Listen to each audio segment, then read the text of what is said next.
உண்மையான சந்தோஷம் என்ன? ஜன்னலோர இருக்கை, மெல்லிய சாரல் மழை,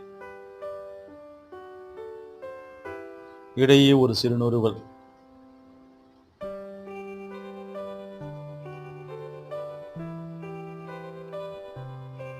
காற்று கூட புக முடியாத என் அவடி நெருக்கம். மாலை நேர தென்றல் காற்று எவ்வளவு பெரிய கூட்டமாக இருந்தாலும் என்னை மட்டும் தேடும் என்னவனின் விழிகள். சிறிய வீடு, வீட்டைச் சுற்றிலும் பறவைகள், கீச் கீச் சத்தங்கள், தேடிச் செல்லாத உறவுகள், நம்மை விட்டு விலகாத நட்புகள், காலை நேர பனித்துளி, காற்றின் வேகம் தாங்க முடியாமல் முகத்தில் பட்டு உடையும் பனித்துளி.